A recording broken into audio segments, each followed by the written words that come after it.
สบายดีตอนเช้าเนาะมื้อนี้มาสักกะอยู่ทุ่งนาเนาะแคมป์บ้านเนื่องจากเมื่อวานฝนตกเนาะเฮ็ดให้มื้อนี้มาสักกาเนาะเฮ็ดให้มันดินอ่อนเนาะสักง่ายเนาะก็เลย จะมีคนมาหลายเนาะเพราะว่ามันเป็นนาติดกับบ้านเลยเนาะ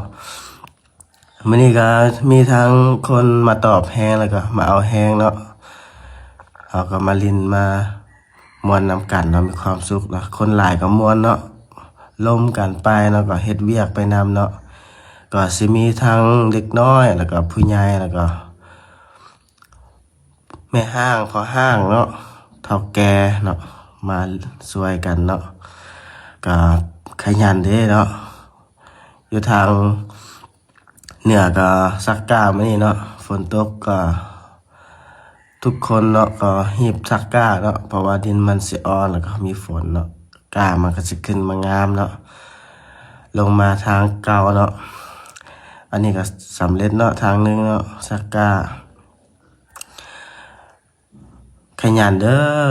ผู้สาวผู้บ่าวบ้านห้วยทองทุกๆคนนี่ก็เฮ็ดเวียกนี่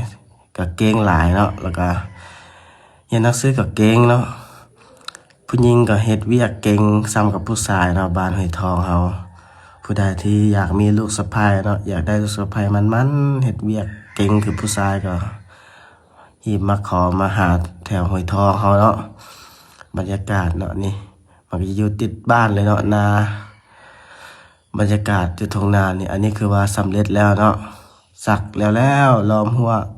สำเร็จเนาะเอาตะนางมาก้างไว้บายไก่มันเข้ามาเคลียร์แล้วมากินข้าวที่เฮาก้าไว้เนาะ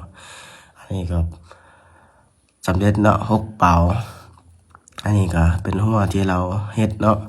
หากันแล้วก็เอาตะนางมากางไว้บ่ให้ไก่มันเข้ามาเนาะบรรยากาศนี่สำเร็จแล้วก็สึกพักพรเนาะไปกินข้าวกินน้ำเนาะแล้วก็กินเหล้ากันต่อเนาะอันนี้คือบรรยากาศที่เขาได้เฮ็ดสำเร็จเนาะก็แยกย้ายกันกลับไปพักผ่อนเนาะก็ประมาณ4 โมงเนาะแล้วนี่บรรยากาศนี่ก็มีงัวหลายตัวเนาะบ่แม่นงัวเห่าเด้งัวเขา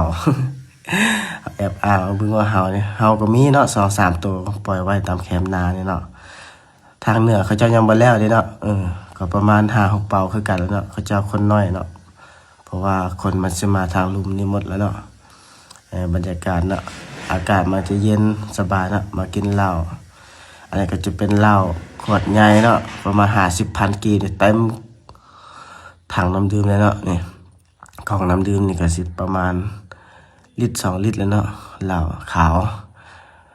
กินแล้วก็แกะกันตะเวนลมกันม่วนเนาะมีความสุขลมกันไปยิ้มกันไปเนาะอันนี้ล่ะชีวิตบ้านนาคนเฮาบ่ว่าจะอยู่ไสก็บ่มีความสุขเท่ากับอยู่บ้านเฮาเนาะอย่าลืมฝากกดไลค์กดแชร์ให้เป็นกำลังใจในการเฮ็ดคลิปเนาะขอบใจหลายคนที่เข้ามารับชม